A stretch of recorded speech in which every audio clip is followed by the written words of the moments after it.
I'm here with Rob, and he's the owner of Neesh, a new shop in Fort Wayne. Did you want to tell me a little bit about it? Yeah. First, Zach, thanks for having me over, or coming here. Thanks for having me over. It's cool to finally check it out. Absolutely. Yeah, I know we've been trying for quite a while now to try to get together, so I appreciate you making the trip out to see us. I'm Rob Coulter. I am the owner of Neesh here in Fort Wayne. Just opened up this new shop. It's kind of interesting. It's more of a leather craft shop, and I say that because I do all different craft work, from vests to pants, corsets, dresses, harnesses,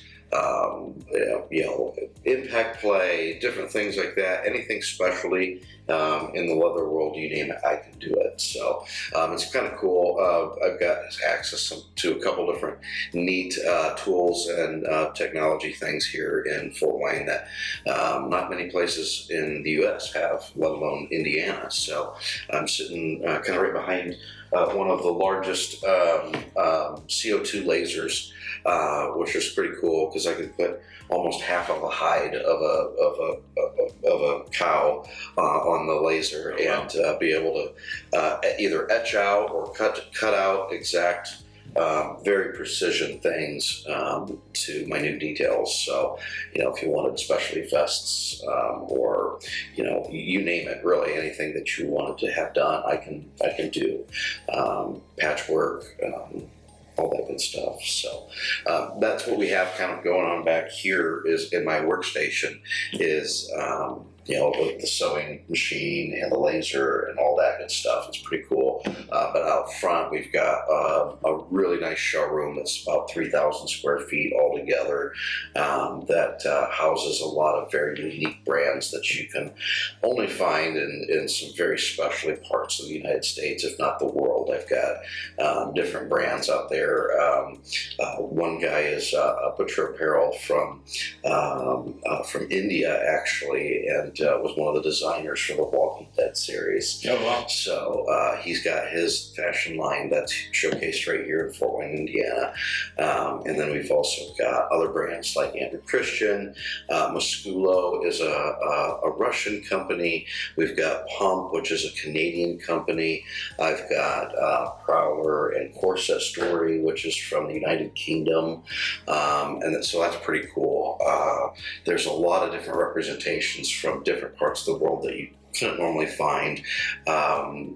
You'd have to really go searching online to find it. And the thing about online purchasing is, I don't know if you know, but it's every time I order a shirt or pants or whatever, I have to be at the mercy of their sizing and hope that it comes in and it's right. Sometimes I spend a lot of money on something and it's like, oh, no, it's too small. I would never wear this in public.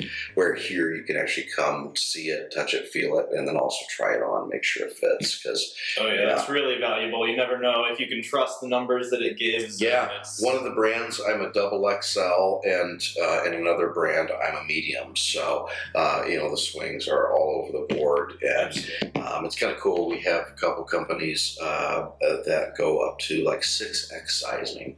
So, from small to 2, 3, 4, 5, 6X in sizes. So we kind of try to bring in a lot of diversity, a lot of things that you again normally can't find here in the Fort Wayne area. Not only Fort Wayne, but in Indiana.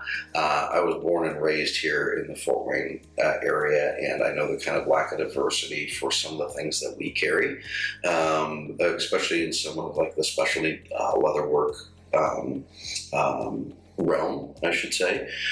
We also have been in contact with some really cool fursuit makers, latex, neoprene, so we'll be expanding out and doing all sorts of different wear, not just leather specialty, but a whole bunch of different things.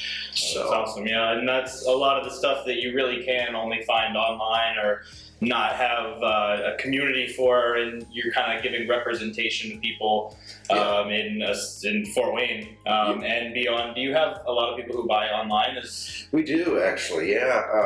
I mean, we just started. We opened up about 4 months ago, 5 months ago, and since then we've gone a lot of different places throughout the country. One of them, the farthest, I think we went for a show in Omaha, Nebraska, a few months ago, and yeah, we do a lot of things down in Indianapolis to support our local Hoosiers here.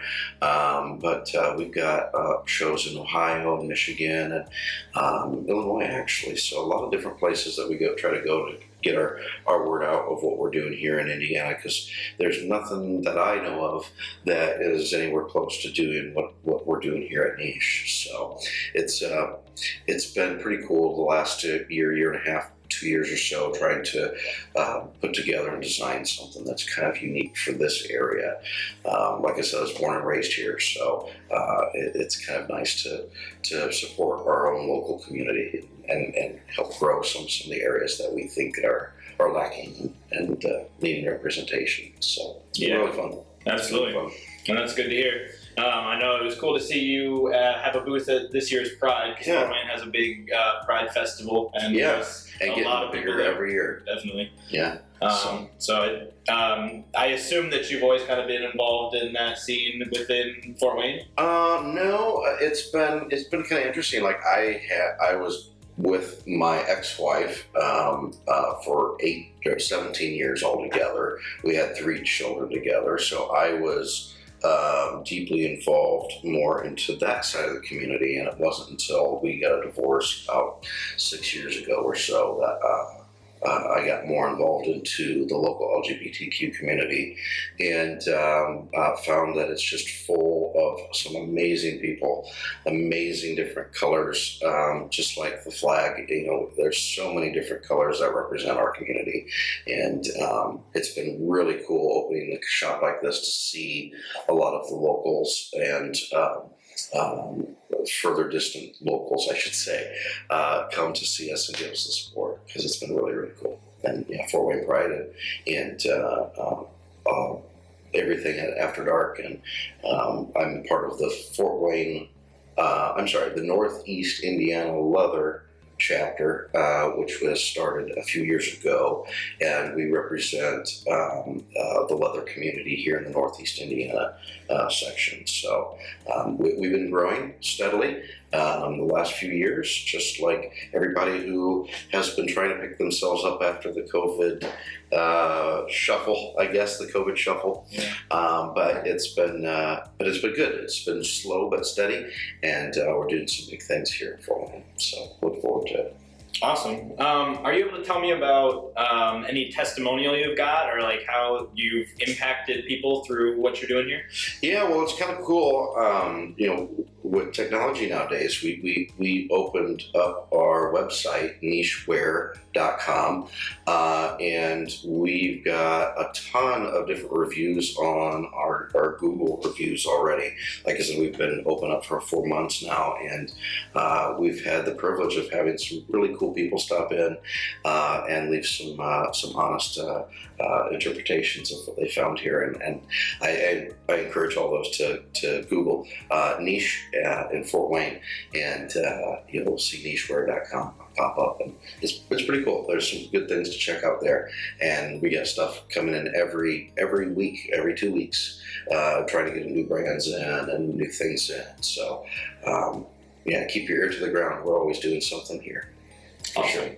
sure. Have you had any negative responses to it? I know in the news a couple of months back or something, there was a story about a shop in Noblesville, I think, that the city council made shut down. I'm not sure what the status on that is, but Yeah. have you had any similar negative reactions, or have things been Yeah, really no, positive? that's a really good question, and so far it's been pretty tame for us here in Fort Wayne. When we had our grand opening, we did have a couple of different hate mail that came through, but nothing that was too crazy. I was actually surprised. I've been surprised on how welcoming the city of Fort Wayne has been to a lot of things that we're trying to do. But But no, overall, it's been a good, smooth transition. I know what you're talking about. There was a company down in south, close to Indianapolis, that was shut down, and they did officially get shut down by it was done by the city council there. And fortunately, I've been able to work with our legal team and figure out a way to be here and do things under Fort Wayne's rules and regulations. So we're just a regular leather shop, and we offer all different kinds of unique items and unique companies as well. But leather crafting is really what we specialize in. Awesome. And you said you've been doing this for about 2 years? Yeah. Yep. I had to come up with this idea after I was wrongfully terminated from a company. Sadly, and was able to find some different help through some resources of the state to be able to put together some of the cool toys. I should say toys, tools. The cool tools that you see behind us. Like I said, one of them being my CO2 laser. I've got high industrial leather sewing machine right behind you, and some quite other intricate tools. So. Yeah, it's been fun. We really haven't had too much of a backlash yet in the Fort Wayne area. It's been good for the community. Good. And the tools and the toys kind of become one and the same when you're doing something cool and fun and making a good difference in some people's lives. Absolutely, yeah, it's been fun for sure. So. Is this something that you learned how to do because of the business, or have you been experimenting with making leather for before you started the company? Yeah, no, my grandfather had his own little leather craft shop when I was growing up. Not a shop; it was his own hobbyist tool area, but my grandfather always did everything to the hilt, so his collections of leatherwork tools were quite expansive, and I remember that as a very early age, and so that, I guess, kind of got me into it a little bit as far as understanding the process and knowing the tedious work of taking an actual raw hide, an animal hide, and turning it into a finished product. So there's a lot of craft work to it, a lot of things that a lot of people don't realize or go into the minute details of making just a mere strap for reference. So no, that was when I was very young, before middle school probably, or even during middle school, but never really had experience too much in the leather community before this, really.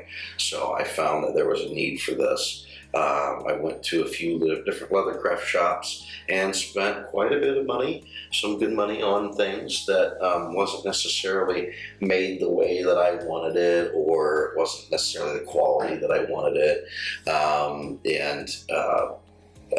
I had to travel 300, 400 miles to get there. So, yeah, I wanted to do something here in the Fort Wayne area that you normally have to go to the East Coast or the West Coast to get.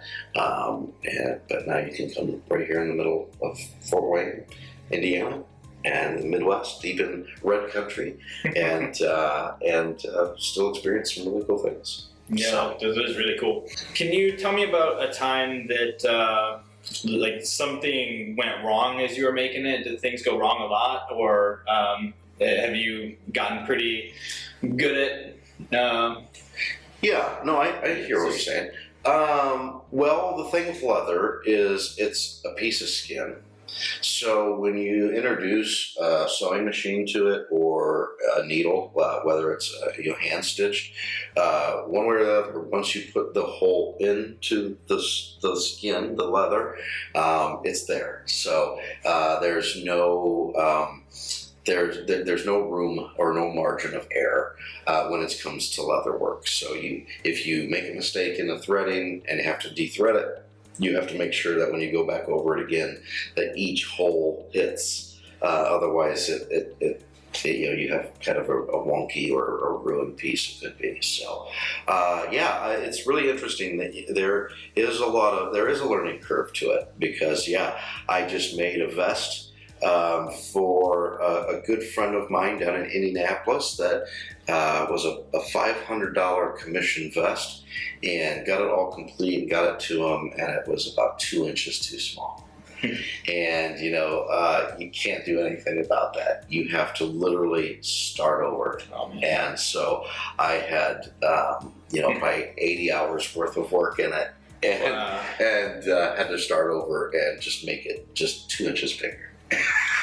So, but hey, that's the living and learning. That's I think with any craft, whether it's artwork or leather work or whatever it is, you have those bumps and learning processes, and that's the fun part about it. It was an expensive learning process and a lot of time, but still the customer got the right product at the end, and it was done right, the right way, and fun to get done for it, the whole project. So I definitely respect that. Yeah. Are you then able to either sell that one to somebody who is 2 inches smaller for a cheaper price, or do you custom make everything? Or are you able to tear it down and reuse it for other leather pieces as scraps? Yeah, good question. A little of both, actually. A little of both of all of that. If this was a regular vest, I would love to just throw it up on the rack and say, yep, it's just a little bit smaller, because someone come buy it. But this particular one had a name in the back, and their name on the back, and a specialty patch. So I was able to Frankenstein it and get the patch off and reuse the patchwork, but the rest of the overall garment just had to be scrapped. In fact, it's just used here as a display to say, hey, these are some of the things that we can do, but it's a smart way to utilize it. Yeah. So you can see some of the you learn from your mistakes. You can display some of the mistakes and say, this is what was this, but we needed it to be a little bit bigger, and recognize the need to fix it instead of just shipping off a product to satisfy a need. So, but definitely. Yep. What is the biggest thing that you've learned since going from just doing it online, I assume, to actually having a storefront? Yeah, the online and storefront kind of all came together at the same time. It was kind of a whole process of moving forward, with some of the help of the state. But I've learned as a kind of a sole proprietor, single kind of business owner. I've got a little bit of help from my ex-partner, but is that it's tough. Being a small business owner is very tough. There's a lot of little curves and things that you think you got planned for that you just, life throws you curves. So I've learned a lot of humility and to be able to roll with the punches. You just got to say, yep, this is my mistake, and let's get past it and move forward with it. But that's the beauty of being a business owner, a small business owner, or doing something for your own, moving it forward. There's a lot of risk, but a lot of reward to it. And so far, it's been a good mixture of both. So, absolutely. Yeah.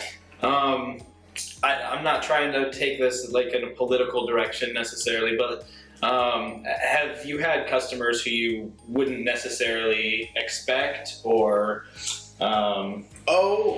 I know where you're getting. Yeah, absolutely. We have all walks of life that walk in.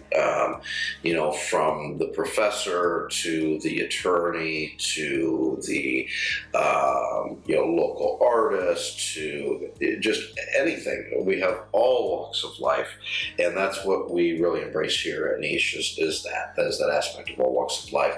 And it's so funny because you get some of the folks that you look at and you're like, maybe this isn't the right shop for them, but just within the first 30 seconds, they can break down their defenses and say, oh wow, this is really cool. These guys are pretty cool to talk to, and they let you in on those little secrets that nobody else knows about, and I think that's the funnest part. Yeah. Because they're just regular people like you and I, and that's the cool thing is that we found that with the internet over the last decade, 2 decades, that even in the hardcore red states, that there's some pretty open-minded, progressive people. So, and for that, we're here to help fill that void that, for my whole life, at least, Fort Wayne hasn't had, at least available in this capacity. Yeah, definitely. And I think having places like this for Fort Wayne and beyond really just furthers diversity and open-mindedness and representation, acceptance among everybody, so that that can continue happening. Yeah, for sure. So it's really cool to have places like this. Yeah. Well, we appreciate it. Yeah, definitely. One last question that I like to ask everybody who I interview. I used to have a nonprofit organization for to help kids who get bullied, and with COVID and everything, it's kind of fallen off for a little bit. But I like to ask everybody, like, have you ever been bullied, and whether or not, do you have any advice for kids who may be dealing with that? I gotcha. Well, that's a really good question. Yeah, I mean, I've been bullied. I think that's just a natural part of life in some cases, and it's just all about how you learn from those bully situations. And, most of my bullying, it was, I guess, in the regular kind of ages that most people experience that in school, whether it's grade school or high school or whatever that is. But I learned at a very early age to not let them take the power. So that's what a bully is ultimately trying to do, is take your achievements, take your ideas, take your goals, take your vision, however it is, and try to take that power away from you. And once you know that, then you can turn that back around on them, and you can get your power back. And I've been a very strong voice for my political beliefs and for the belief structures that I've been involved in, and I wouldn't have been that way without the bullying and the toughness that it gets. You sharpen the sword on both sides, right? If you only sharpen the sword on one side your whole life, then you only have a dull blade on one side. So it takes that bully to keep that blade sharpened so that you're ready to fight for the things that you believe in, and not be afraid to stand up for those things that you believe in. And when you do, when you stand up for the things you believe in, you'll find others will respect that, and others will gravitate more towards you that way. And you'll find a lot more in-common people with your energy, your vibe, than the haters. Well, beautifully said. Yeah. And I think it's almost metaphorical, like you said, you got wrongfully terminated, and in a way that's almost like the adult world bullying, and it's blossomed into this. It's allowed you to start all this, and it's become something beautiful out of bad situation. And that really is what it was, and that was kind of the design. Is that I've had bad encounters with bad employers before, and wanted to turn something good out of a bad situation. So we appreciate it, and I appreciate it for you to come out this way and allow the opportunity to speak about it. So definitely. That's a great question. I like that. And I'm sure, like I said, again, places like this, I'm sure help kids who may otherwise feel like they're alone if they're dealing with being in the LGBT community and not being able to be open about it in school. And then a place like this, they know like they're not alone because of Yeah. Having a place in their hometown or You got it. just in the world that caters to people and lets them know that they're not alone. That sees them. Definitely. That's all it really needs. That's all we really want, is just to be seen. Everybody just needs acknowledgement, just to know that you're there, you're seen, you're cared for, and that's what we're here for too. Definitely. So, yeah, Zach, I appreciate it. Thank you so much. Absolutely. Yeah, Thank thanks you. for coming out. Yeah. Take care.